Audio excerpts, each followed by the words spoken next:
एक गांव में सोहनलाल अपने परिवार के साथ रहता था। वैसे तो उसके परिवार में उसका बेटा भोला प्रसाद और उसकी पत्नी सुधा थी, लेकिन सोहनलाल के 3 भाई भी थे, मोहनलाल, धनीलाल और हरीलाल। सोहनलाल एक बड़ा ही नेक और ईमानदार इंसान था। वो अपने परिवार के साथ साथ हमेशा अपने भाइयों का भी ध्यान रखता था, लेकिन उसके भाई हमेशा सोहनलाल की तरक्की को देखकर जलते थे। एक दिन सोहनलाल के घर पर सुधा, आज खाने में क्या पका रही हो भाई? आज मैंने खाने में आलू गोभी की सब्जी रोटी पकाई है। एक काम कर, एक डब्बे में थोड़ी सब्जी डालकर मुझे दे दे। मैं काम पर जाता हुआ मोहन को दे दूंगा।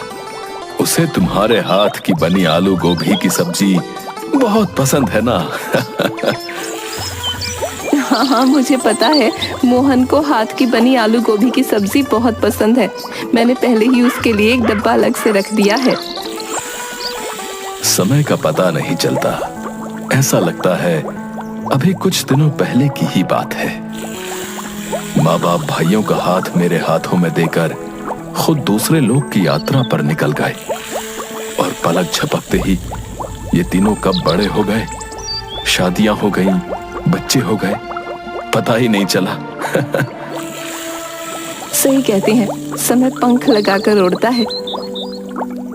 चलो अब जल्दी से मुझे डब्बा दे दो, वरना मुझे काम के लिए देर हो जाएगी। सुधा सोहनलाल को मोहनलाल के लिए सब्जी का एक डब्बा और सोहनलाल के खाने का डब्बा देती है। सोहनलाल काम पर जाता हुआ मोहनलाल के घर डब्बा देने जाता है। मोहन, मोहन, अरे कहाँ है भाई? अरे जल्दी आ, मुझे देर हो रही है। अरे सोहन भैया, आप आज इतनी सुबह सुबह सब ठीक तो है घर पर? हाँ भाई, ऊपर वाले की कृपा से सब ठीक है। बस मैं तो तुझे ये डब्बा देने आया था। मोहनलाल डब्बे को अपनी नाक के पास लगाकर खुशबू लेता है। अरे वाह, आज भाभी ने आलू गोभी की सब्जी बनाई है? हाँ, तेरी पसंदीदा आलू गोभी की सब्जी, इसीलिए तो तेरे लिए डब्बा भेजा है उसने। मुझे भाभी के हाथ की बनी आलू गोभी की सब्जी बहुत पसंद है। हाँ, सब्जी बनाते ही सबसे पहले तेरा डब्बा लगाती है, उसके बाद हमें देती है। तुम्हें जलन होती है क्या? है पगला है? कैसी बातें करता है? भला अपनी औलाद से भी जलन होती है क्या? तुम तीनों को तो हमने अपनी औलाद भोला की तरह ही पाल कर बड़ा किया है। वो तो घर छोटा था, इसीलिए तुम सबको अलग अलग घर बनवा कर देना पड़ा। नहीं तो मैं अपने जीते जी कभी अपने घर के 4 चूल्हे नहीं करता। तुम्हें काम के लिए देर नहीं हो रही है? अरे तुझसे बातें करने में तो मैं भूल ही गया। चल, मैं काम पर निकलता हूँ। अच्छा, भाभी को बोलना कि डब्बा देने में कल खुद आ जाऊंगा। सोहनलाल अपने काम पर चला जाता है। मोहनलाल डब्बा लेकर घर के अंदर जाता है और अपनी पत्नी बीना से बोलता है, सुधा भाभी ने आलू गोभी की सब्जी भेजी है। भाभी कभी भी नहीं भूलती कि तुम्हें उनके हाथ की बनी आलू गोभी की सब्जी पसंद है, और हमेशा तुम्हारे लिए एक डब्बा भेज ही देती है। मैं इन सब चिकनी चुपड़ी बातों को अच्छे से समझता हूँ। तुम कहना क्या चाहते हो? कहना क्या है, सब कुछ साफ साफ है भाई। उन्हें क्या लगता है कि मुझे अपने घर में 2 टाइम का खाना नहीं मिलता? हमारी स्थिति क्या इतनी खराब है? अरे इतना तो मैं कमा ही लेता हूँ कि मैं अपना और अपने परिवार का भरण पोषण कर सकूं। तुम बात को गलत समझ रहे हो। भाभी तो स्नेहवश तुम्हारे लिए सब्जी भेजती हैं। अरे मुझे नहीं चाहिए उनका झूठा स्नेह। उन्हें अगर हमसे इतना ही स्नेह होता तो हमें कभी अलग नहीं करते, समझी? तुम तो जानते ही हो कि वो घर कितना छोटा था और आसपास भी इतनी जगह नहीं थी कि उसे बड़ा किया जा सके। इसलिए भैया भाभी ने हमें अलग किया और फिर ये घर भी तो उन्होंने ही बनवा कर दिया है। घर तो उन्होंने इसलिए बनवा कर दिया कि दुनिया को दिखा सकें कि वो हमसे प्रेम करते हैं, परंतु सच्चाई तो ये थी कि उन्हें अपनी आजादी चाहिए थी। क्या मैं नहीं जानता कि भैया रोज काम से लौटते वक्त बाजार से कभी जलेबी, कभी समोसे, कभी बर्फी लेकर घर जाते हैं। हमारे लिए तो नहीं लाते हैं। तुम ये क्यों भूल जाते हो कि उनके घर में एक बच्चा है? और मुझे तो पता नहीं, लेकिन तुम लोग ही तो कहते हो कि जब तुम छोटे थे तो भैया काम से आते वक्त कभी खाली हाथ घर नहीं लौटते थे। तो ये तो उनकी आदत है, कल तुम्हारे लिए करते थे, आज अपने बच्चे के लिए करते हैं। इसमें बुरा मानने वाली क्या बात है? तुम्हें अगर उनकी ज्यादा वकालत करनी है ना तो जाओ उनके पास ही जाकर रहो। मेरा दिमाग मत खाओ, बता रहा हूँ। मोहनलाल गुस्से में घर से बाहर निकल जाता है और सीधा अपने भाई धनीलाल के घर जाता है। धनीलाल, कहाँ हो भाई? बाहर आओ। मोहन भैया, आप? क्या बात है, बड़े उखड़े हुए लग रहे हैं। भाभी से लड़ाई हुई क्या? गुस्से में क्यों भाई? क्या मैं सबसे लड़ाई करता हूँ? नहीं भैया, मेरा मतलब वो नहीं था। आप कुछ उखड़े हुए लग रहे हैं, क्या बात है, मुझे बताइए। कुछ नहीं, सोहन भैया सुबह सुबह मेरा दिन खराब करने मेरे घर आए थे। क्यों, अब क्या करना है जो आदेश देने आए थे? सुधा भाभी ने मेरे लिए आलू गोभी की सब्जी भेजी है, वो देने आए थे। ओह, आपकी पसंदीदा सब्जी। ऐसा कुछ नहीं है, वो मुझे नीचा दिखाने आते। क्या मेरे घर में गोभी आलू की सब्जी नहीं बनती क्या है? या उसमें तेल मसाला नहीं पड़ता? हाँ भैया, बात तो आप सही कह रहे हैं। 2 दिन पहले सोहन भैया मेरे घर पर फल लेकर आए थे और बोले कि छोटी को बहुत पसंद है इसलिए ले आया हूँ। क्या मैं अपनी बेटी को फल नहीं खिलाता हूँ या खिला नहीं सकता हूँ? वो हमें नीचा दिखाने का कोई मौका नहीं छोड़ते। हर जगह हर समय बस अपने बड़े होने और पैसे वाले होने का रौब दिखाते हैं। तभी वहाँ हरीलाल आ जाता है। क्या बात है मोहन भैया, बड़े नाराज दिख रहे हो तुम दोनों। क्या नाराज दिखेंगे हम, भगवान ने तो हमारे साथ गलती किया है। क्या बात हो गई, आप दोनों ऐसे क्यों बोल रहे हो? घर में तो सब ठीक है। घर में तो सब ठीक है, बस ये सोहन भैया सुबह सुबह अपना बड़प्पन दिखाने और हमें नीचा दिखाने आ गए थे। क्या बात हो गई, ठीक से तो बताइए, मैं कुछ समझ नहीं पा रहा। मोहनलाल सारी बातें हरीलाल को बताता है। मोहन भैया, बात तो आप सही कह रहे हैं। सोहन भैया हमें नीचा दिखाने का ना कोई मौका नहीं छोड़ते। कल मेरे घर पर भी आए थे सब्जी का थैला लेकर। क्या मैं अपने परिवार के लिए सब्जियां नहीं लाता हूँ? क्या मैं उन्हें सूखा खिलाता हूँ? बस बड़े होने के नाते मैंने कुछ जवाब नहीं दिया, लेकिन हमेशा वो हमें नीचा दिखाने की कोशिश करते रहते हैं। तभी वहाँ भोला अपने दोस्तों के साथ खेलता हुआ आ जाता है। मोहन चाचा, धनी चाचा, हरी चाचा, आप तीनों यहाँ पर हैं। नमस्ते, आप सब कैसे हैं चाचा? दिखता नहीं क्या कैसे हैं? अब क्या तुझसे पूछकर हम कहीं जाएं? ये भी हम पर रौब दिखाना चाहता है। नहीं चाचा, मैंने तो ऐसा कुछ भी नहीं कहा। आप सब मुझ पर नाराज क्यों हो रहे हैं? चल, पढ़ना लिखना कुछ नहीं है, सारा दिन गांव में आवारापन करता रहता है। चल जा यहाँ से। भोला प्रसाद उदास होकर अपने घर लौट जाता है।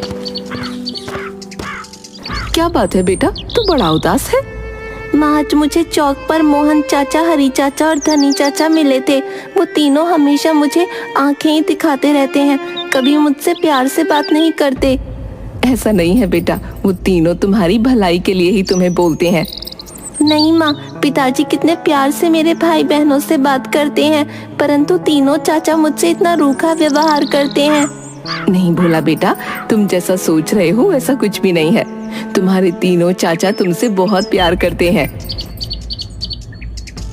भोला प्रसाद अपने तीनों चाचाओं का वही रूप देख रहा होता है जो सच होता है, क्योंकि वो तीनों भोला प्रसाद के साथ सच में बहुत बुरा व्यवहार करते थे।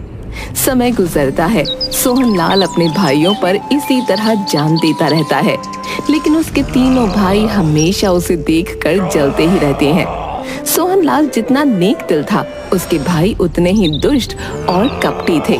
एक दिन अचानक सोहनलाल की तबीयत खराब होती है और उसकी मृत्यु हो जाती है। क्रियाकर्म के बाद सुधा और भोला की खबर लेने तीनों भाइयों में से कोई नहीं जाता। सुधा समझ चुकी थी कि भोला प्रसाद उससे जो कह रहा था वो सब सत्य है। माँ, अब क्या होगा? अब तो पिताजी नहीं है, हमारा घर कैसे चलेगा? बेटा, तुम परेशान मत हो। तुम्हारे पिता ने इतना धन रखा है कि मैं तुम्हें एक अच्छी शिक्षा दे पाऊंगी। और रही घर चलाने की बात, तो हमारे पास खेत हैं। उन खेतों में अब मैं सब्जियां लगाऊंगी, उन्हें बाजार में बेचकर पैसे कमाऊंगी। सोहनलाल की मृत्यु को काफी समय हो चुका था। सुधा ने ही पाल पोस कर अपने बेटे को बड़ा किया। एक दिन भोला प्रसाद के चाचाओं ने भोला प्रसाद के घर से उसका प्यारा सुअर का बच्चा चुराया और उसे मार दिया। भोला प्रसाद को पता चला तो वो बहुत दुखी हुआ। बस अब बहुत हो गया। अब मुझे अपने तीनों चाचाओं को सबक सिखाना होगा। उन्होंने जो बुरा व्यवहार मेरे और मेरे माँ बाप के साथ किया है, उसका बदला भी लेना होगा। उसने थोड़ी देर कुछ सोचा और सुअर के बच्चे का सिर काटकर शेष शरीर को दफना दिया। पास के गांव में एक ब्राह्मण रहता था।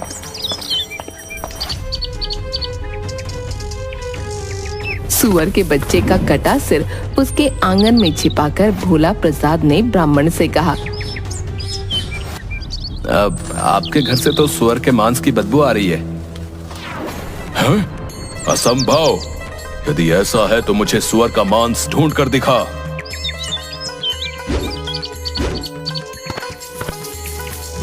भोला प्रसाद ने सुअर के बच्चे का सिर उसके आगे ला रखा। ब्राह्मण के तो तोते उड़ गए। अब भोला बेटा, मैं तुम्हारे आगे हाथ जोड़ता हूँ। भगवान के लिए तुम ये बात किसी को मत बताना, क्योंकि अगर ये बात गांव में फैल गई तो लोग मुझसे पूजा पाठ करवाना बंद कर देंगे। अब मैं अपना घर परिवार कैसे चलाऊंगा? अब भला मैं क्यों ऐसा करूंगा? आपकी वजह से पूरे गांव का धर्म भ्रष्ट होगा।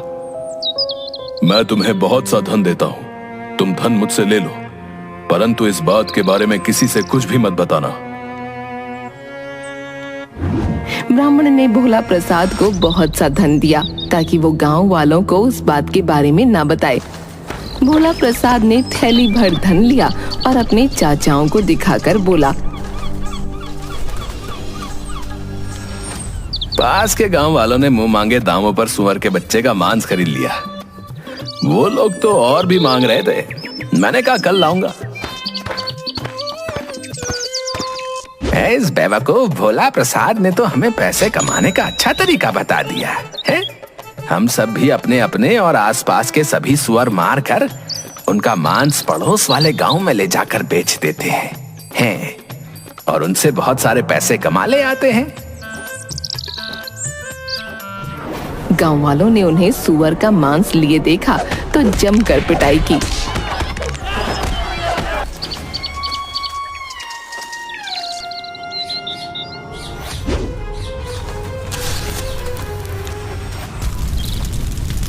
भोला प्रसाद और उसकी माँ बेघर हो गए। बेचारी माँ के आंसू देखकर भोला प्रसाद तिलमिला उठा। उसने राख इकट्ठी की और एक दूसरे गांव में जा पहुंचा। ले लो, आंख का सुरमा ले लो, इसे लगाकर गड़ा धन मिल जाता है। जिसका ब्याह ना होता हो जल्दी ब्याह हो जाता है। अरे भाई, क्या सच में मेरी शादी हो जाएगी क्या? अभी सिर्फ 40 का ही हुआ हूँ। अरे ये चमत्कारी सुरमा है। एक बार खरीद कर लगातार सुबह शाम आंखों में लगाओ, फिर शादी के बाद 4 बच्चों के बाप बनोगे। हाँ, लाओ लाओ भाई, जल्दी दो पुड़िया सुरमे की, दे दो। हाथ के हाथ एक थैली सुरमा बिक गया। शेष राख भोला प्रसाद ने छिपा दी। अपने चाचा के पास जाकर बोला, मेरी तो झोपड़ी की सारी राख बिक गई। क्या कहा तुमने? राख बिक गई? हाँ, इसमें क्या शक है? मैं कोई झूठ बोल रहा हूँ क्या? ये देखो, मेरे पास मेरे घर की राख बेचकर कितने पैसे इकट्ठे हो गए हैं। अब मैं बड़े आराम से अपनी माँ के लिए नया और पहले से बेहतर घर बनाऊंगा, समझे? हैं? तुम्हारे घर की सारी राख बिक गई कि कुछ राख बची भी है? नहीं चाचा, सारी राख बिक गई। अगर मेरे पास और राख होती तो मैं और पैसे कमा लाता और अपनी माँ के लिए महल ही बना देता।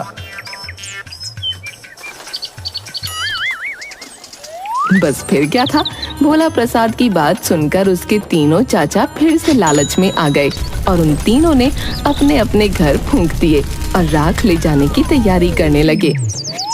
चाचा, आप तीनों उस गांव में जाकर गांव वालों से कहना कि हमें सुरमे वाले ने भेजा है। आपकी सारी राख हाथों हाथ बिक जाएगी। तीनों अपने घर की राख लेकर उस गांव में पहुंचे और जैसे ही उन्होंने सुरमे वाले का नाम लिया, सारा गांव उनके पास पहुंच गया। देखो भाई हरी, सारे गांव वाले हमारे पास आ रहे हैं। लगता है हमारा सारा माल मिनट में बिक जाएगा भैया। हाँ मोहन भैया, बिल्कुल सही कह रहे हैं आप। इस भोला प्रसाद की बेवकूफी की वजह से हम तीनों अब अमीर बन जाएंगे। हाँ।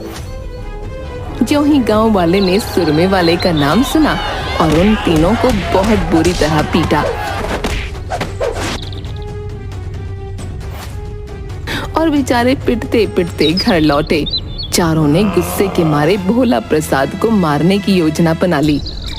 उन्होंने भोला प्रसाद को जंगल के किनारे रस्सी से बांधा और खुद खाना खाने घर चले गए। उनके जाते ही वहां से एक सौदागर गुजरा। उसने भोला प्रसाद से पूछा, क्यों भाई, तुम्हें यहाँ क्यों बांधा हुआ है?